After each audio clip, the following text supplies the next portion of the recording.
Hello दोस्तों, मैं प्रशांत शर्मा आप सभी का स्वागत करता हूं आपके यूट्यूब चैनल पी के मैथ्स एकेडमी पर। कैसे हैं आप सभी लोग? उम्मीद करता हूं सब अच्छे होंगे, स्वस्थ होंगे, लाजवाब होंगे। आज हम लेकर आए हैं फिर से आपके लिए रेलवे ग्रुप डी का एक शानदार और बेहतरीन सा प्रैक्टिस सेट। आज का प्रैक्टिस सेट बहुत ही लाजवाब और बेहतर रहने वाला है, मज़ेदार रहने वाला है। सभी सवाल आपके प्रीवियस ईयर क्वेश्चन है, जो कि आप रेलवे एग्जाम में पूछे गए सवाल है। तो भाई जो भी बच्चा नया आया है उन बच्चे से विनती है हाथ जोड़कर कि भाई चैनल को सब्सक्राइब कर ले और बेल की घंटी को प्रेस कर ले, जिससे कि आप सभी को हमारी आने वाली वीडियो की इंफॉर्मेशन समय से मिलती रहे। तो करते हैं भाई आज के प्रैक्टिस सेट का पहला सवाल। ये रहा पहला सवाल भाई आपके सामने। सवाल में कहा गया है भाई 2 गुणा में 324 गुणा में क्वेश्चन मार्क दिया है बराबर 9 का स्क्वायर गुणा 22 का स्क्वायर गुणा 6। इसकी वैल्यू हमें ज्ञात करनी है। जो क्वेश्चन मार्क है यहाँ पर क्या आएगा। इसे मान लिया हमने क्या भाई x है भाई। क्या मान लिया x। क्या मान लिया हमने भाई x। तो हमें यहाँ पर निकालना है x का मान। तो 2 गुणा 324 इसे मान लिया x। 9 का स्क्वायर यानी कि 9 गुणा 9। 22 का स्क्वायर यानी कि 22 गुणा 22 और गुणा में 6।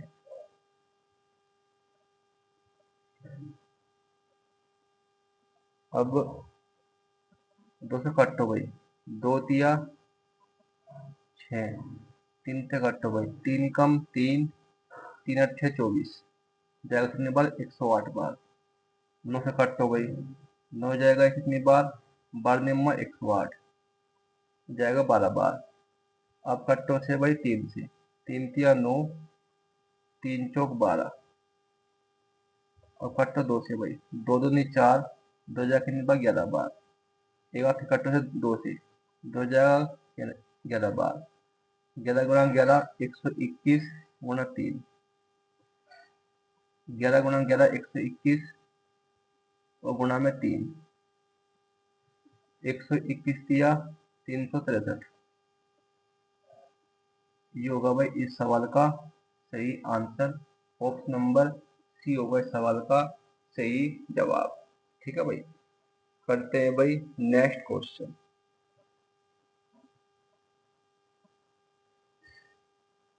सवाल में कहा गया है भाई 2 गुणा 196 गुणा क्वेश्चन मार्क बराबर 7 का स्क्वायर गुणा 24 का स्क्वायर गुणा 2 का मान क्या होगा। बिल्कुल सेम सवाल है। जो क्वेश्चन मार्क है इसे मान लिया भाई हमने x है। क्या मान लिया x। तो हमने निकालनी यहाँ पर x की वैल्यू। सबसे पहले आप एक काम करो, यहाँ भी 2 है यहाँ भी 2 है, 2 से 2 काट दिया। अब क्या बचा 196। 196 इसे मान लिया x है भाई। 7 का स्क्वायर यानी कि 7 गुणा 7। 24 का स्क्वायर यानी कि 24 गुणा 24। इसकी वैल्यू हमें ज्ञात करनी है। अब इसे काटो आप 4 से काट लो। 4 6 24। 4 से काटो 98 को 4 तो 16 कितना बचा 3 4 नाम 30 आएगा 29 बार। 7 49 49 से काट दो 49। तो क्या बचा भाई x बराबर 24 गुणा 6। 24 गुणा 6 और 24 सिक्का होता है क्या 44। ये होगा इस सवाल का सही आंसर। ऑप्शन नंबर बी होगा इस सवाल का सही जवाब। ठीक है भाई। करते हैं भाई नेक्स्ट क्वेश्चन। करते हैं भाई नेक्स्ट क्वेश्चन। सवाल में कहा गया है भाई दो संख्याओं का एचसीएफ यानी कि महत्तम समावर्तक 12 है और एलसीएम यानी कि लघुत्तम समावर्तक 120 है। यदि इनमें से एक संख्या 60 है तो दूसरी संख्या ज्ञात कीजिए। बड़े सवाल है भाई, मोस्ट इम्पोर्टेंट। सबसे पॉपुलर सवाल में से एक सवाल है भाई एचसीएफ एलसीएम का। तो जब भी हमें दो संख्याओं का एचसीएफ और एलसीएम दे दे और एक संख्या दे दे, क्या पूछा है से दूसरी संख्या, तो दूसरी संख्या याद करने का होता है फार्मूला। वो क्या होता है आपका भाई, पहली संख्या यानी कि ए गुणा दूसरी संख्या यानी कि बी बराबर किसका होता है भाई, एचसीएफ गुणा एलसीएम के गुणनफल के बराबर। एक संख्या में क्या दिया 60, दूसरी में याद करने से मान लिया हमने एक्स है भाई, एचसीएफ क्या दिया 12, एलसीएम क्या दिया 120, तो 60 दूनी 120, 12 दूनी 24, तो एक्स और क्या होगा 24, और 24 होगी भाई दूसरी संख्या। ऑप्शन नंबर सी होगा इस सवाल का सही जवाब। ठीक है भाई, और ये सवाल मोस्ट इम्पोर्टेंट था भाई, आपके रेलवे एग्जाम ही नहीं बल्कि सभी एग्जाम के लिए। करते हैं भाई अगला सवाल।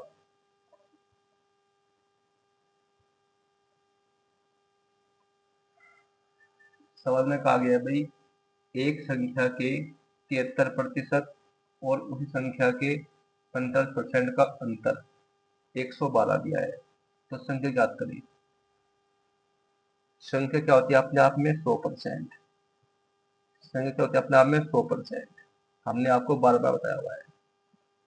संख्या क्या होती है अपने आप में 100%, तो 73% और 75%, इसका अंतर क्या होगा भाई, इसका अंतर क्या होगा 28, कितना होगा भाई 28%, कितना होगा भाई 28%। तो 28% की वैल्यू में क्या दी है सवाल में 112, हमने लिया संख्या का मान, हमने लिया संख्या, संख्या क्या क्या होती है अपने आप में 100%, तो 100% की वैल्यू में याद करनी है। परसेंट का दे परसेंटेज, ये का कितना गुना है भाई 28 का होता है 112, 4 गुना, तो संख्या भी 100 न होकर ये भी क्या हो जाएगी इसकी 4 गुना, तो 100 चौका 400, 400 होगी भाई संख्या। ऑप्शन नंबर सी होगा इस सवाल का सही जवाब। ठीक है भाई वीडियो अच्छी लग रही हो तो वीडियो को ज़रा शेयर कर दीजिएगा अपने भाई मित्रों में जो भी तैयारी कर रहा है रेलवे एग्जाम की, और एक प्यार सा कमेंट भी कर दीजिएगा। करते हैं भाई अगला सवाल।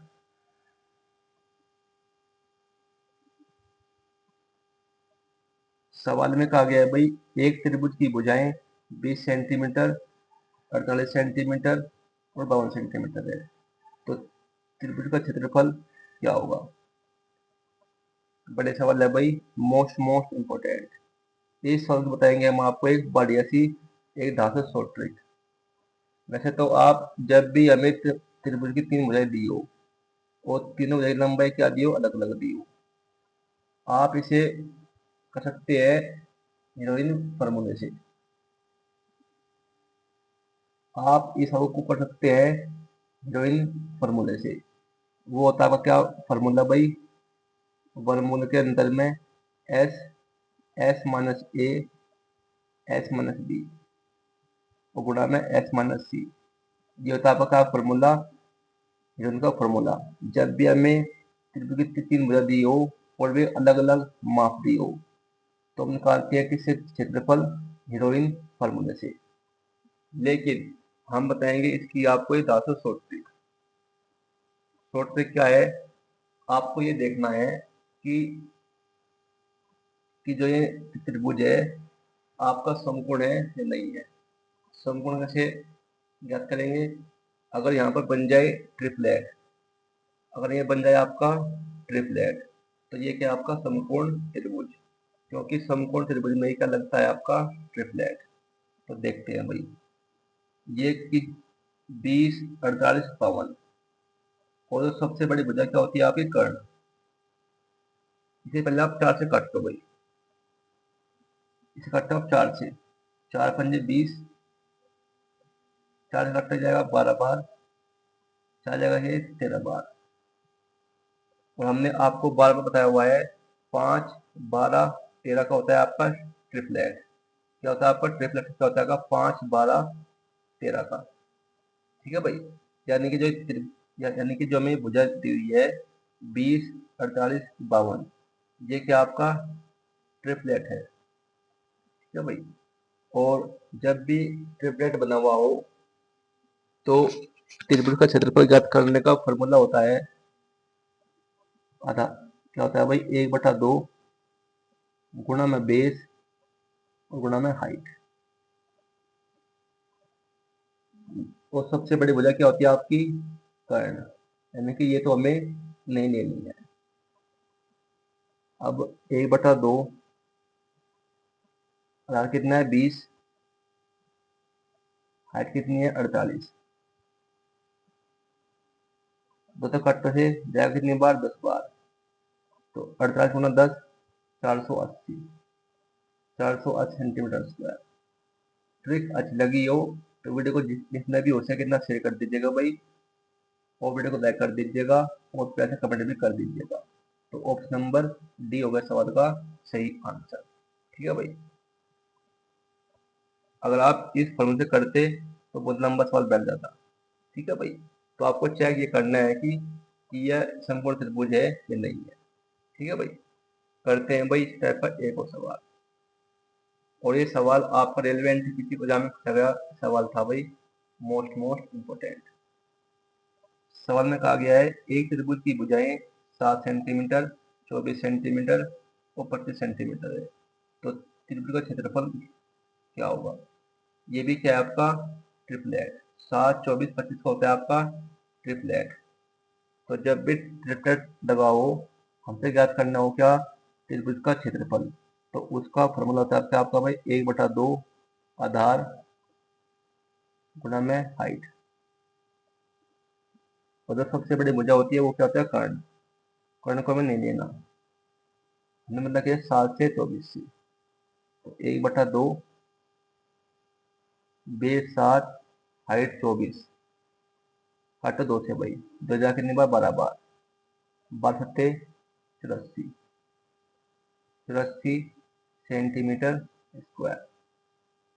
ये होगा भाई इस सवाल का सही आंसर, ऑप्शन नंबर ए होगा सवाल का सही जवाब। ठीक है भाई, करते हैं भाई नेक्स्ट क्वेश्चन, करते हैं भाई next question.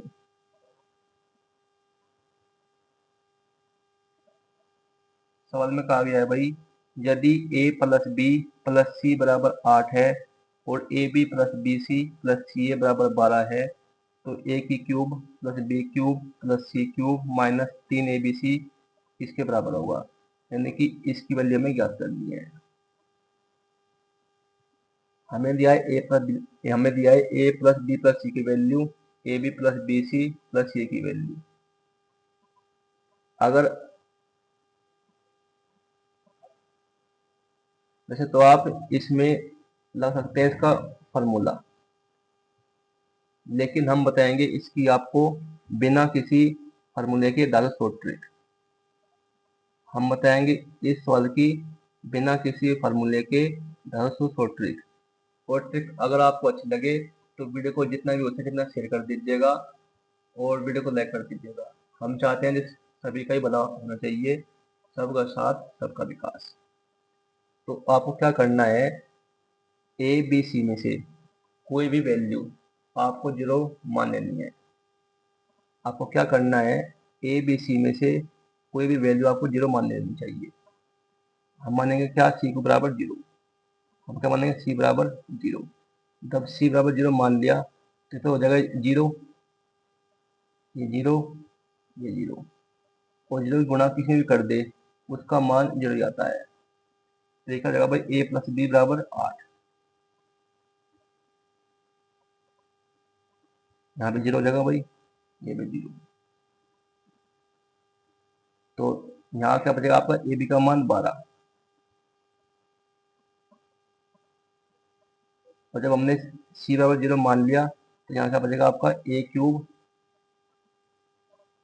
Plus B cube. तो इसकी वैल्यू हमें ज्ञात करनी है। ठीक है भाई, अब हमें ए और बी की ऐसी वैल्यू सोचनी है जिसे जोड़कर 8 आ जाए और गुणा करने पर 12 आ जाए। तो ऐसी वैल्यू आपको सोचनी है। अगर हम यहाँ पर a की वैल्यू 6 रख दे और b की वैल्यू 2 रख दे, अब देखो भाई 6 और 2 8 हो गया, 6 दूनी 12 हो गया, यानी कि a का मान 6, b का मान 2, बिल्कुल सही वैल्यू हमने सोची है। ये कर देंगे इसमें पुट। a का मान क्या है 6, 6 क्यूब कर देंगे क्या जाएगा 216, b का मान 2, 2 क्यूब कर जाएगा 8, तो 216 और 8 कितना होगा 224। 224 ही होगा इस सवाल का सही आंसर। ऑप्शन नंबर डी होगा इस सवाल का सही जवाब। ठीक है भाई, ट्रिक कैसी लगी आपको हमें कमेंट बॉक्स में बताइएगा भाई। और ये सवाल भी आपका रेलवे एनटीपीसी एग्जाम पूछा गया सवाल था। करते हैं भाई इसी टाइप का एक और सवाल। सवाल में कहा गया है भाई, यदि A square plus B square plus C square बराबर 20 है तो A plus B plus C बराबर 6, तो हमें निकालना है A B plus B C plus C A का मान। इसकी बताएंगे हम वैल्यूएशन ट्रिक बिल्कुल सेम तरीके से। हमने आपको क्या बताया था, जब भी आपको इस टाइप को सॉल्व दे दे तो हमको क्या करना है, ए बी सी में से कोई भी वैल्यू में मानने क्या 0। हमने मान लिया क्या सी बराबर क्या मान लिया, हम 0 मान लिया। सी बराबर क्या माना 0। अगर सी 0 मान लिया, ये 0, ये 0, सी बराबर 0 मान लिया और 0 गुना किसी में कर दे 0 ही आएगा। तो यहाँ क्या बचा आपका ए स्क्वायर प्लस बी स्क्वायर बराबर 20। यहाँ का बचा आपका भाई ए प्लस बी बराबर 6। यहाँ क्या बचा भाई ए बी। तो ए बी की वैल्यू हमें ज्ञात करनी है। अब हमें ए और बी की ऐसी वैल्यू सोचनी है जिसका स्क्वायर करने पर जोड़कर क्या जाए 20, इसे जोड़कर क्या जाए 6। तो ऐसी वैल्यू क्या आपकी, अगर हम ए का मान 4 रख ले, अगर बी का मान 2 रख ले। अब देखते हैं भाई, ए का मान 4, 4 का स्क्वायर 16, 2 का स्क्वायर 4, 16 4 कितने 20, बिल्कुल सही है भाई। आप देखते हैं इसे जोड़कर 4 2 6, बिल्कुल सही वैल्यू। यानी कि जो हमने वैल्यू सोची है ए का मान 4, बी का मान 2, ये बिल्कुल सही है। ये कर देंगे इसमें पुट भाई, ए का मान 4 गुणा बी का मान 2, तो 4 दूनी 8 और 8 ही होगा इस सवाल का सही आंसर। ऑप्शन नंबर सी होगा इस सवाल का सही जवाब। ठीक है भाई, करते हैं भाई नेक्स्ट क्वेश्चन। करते हैं भाई नेक्स्ट क्वेश्चन।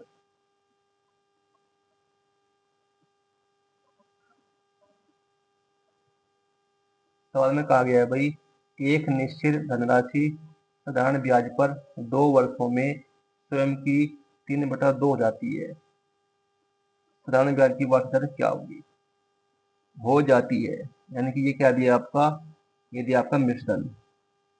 जहाँ भी कहते हो जाती है या हो जाएगी, वो क्या होता है आपका मिश्रण। और जब भी हमें साधारण ब्याज की वार्षिक दर ज्ञात करनी हो तो हमने एक आपको फॉर्मूला बताया था, दर प्रतिशत गुणा समय बराबर होता है आपका साधारण ब्याज की। और ये वैल्यू कहीं में आएगी आपकी, ये वैल्यू आएगी आपका कहीं में आपकी परसेंटेज में। ये बात भी आपको ध्यान रखनी है। ठीक है भाई, तो ये दिया आपका क्या मिश्रण 3/2, हमने करना है ब्याज। ये क्या आपका मिश्रण, ये क्या आपका भाई मूलधन। तो ब्याज कैसे निकाल लेंगे, 3 में से 2 कर देंगे माइनस, क्या बचेगा 1/2, इसका ब्याज। तो हमने आपको बार बार बताया हुआ है, जब भी ब्याज आपका जाए भिन्न में तो आपको सबसे पहले क्या करना है, भिन्न को करना है किसमें कन्वर्ट, परसेंटेज में। तो 1/2 करेंगे हम परसेंटेज में कन्वर्ट, गुणा कर देंगे 100 की, तो क्या बनेगा 50%। क्या आपका भाई साधारण ब्याज कितना 50%। हमें निकालने इसमें दर, आज का मान हमें ज्ञात करना है। समय क्या दिया है 2 वर्ष, 2 से काट लो वैसे, तो कट्टा जाएगा कितने में जाएगा 25 बार, तो दर कितने आ गई आपकी वही 25%। यही हमें याद करनी थी। ऑप्शन नंबर सी होगा सवाल का सही जवाब। ठीक है भाई, ये ऐसे सवाल की भाई करने की बड़ी अच्छी ट्रिक। करते हैं भाई अगला सवाल।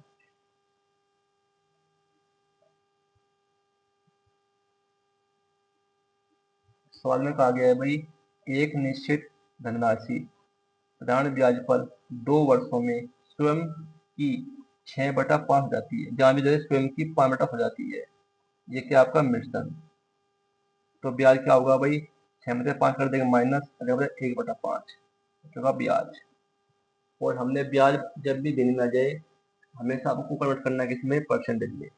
तो गुणा कर देंगे 1/5 की 100 में, 5 घंटा जाएगा कितना 20 बार, तो ब्याज जाएगा 20%। हमें निकालने में वार्षिक ब्याज दर। तो हमने अभी अभी आपको फॉर्मूला बताया था, दर प्रतिशत गुणा समय बराबर किसके होता है भाई, ऋण ब्याज की। और ये वैल्यू हमेशा किसमें आती है, परसेंटेज में। मैंने क्या है हमकी 20%, समय क्या दिया है 2 वर्ष, दर हमें याद करनी है आर का मान। दो दर काट हो जाएगा कितने बार, 10 बार, तो दर कितनी आ गई आपकी 10%। ये होगा इस सवाल का सही आंसर। ऑप्शन नंबर डी होगा इस सवाल का सही जवाब। ठीक है भाई, तो भाई आज की वीडियो आपको कैसी लगी हमें कमेंट बॉक्स में बताइएगा। तो आज के लिए इतने भाई, मिलते हैं आपसे कल एक ऐसी वीडियो लेकर, ऐसे क्वेश्चन लेकर। तब तक के लिए आपका बहुत बहुत धन्यवाद।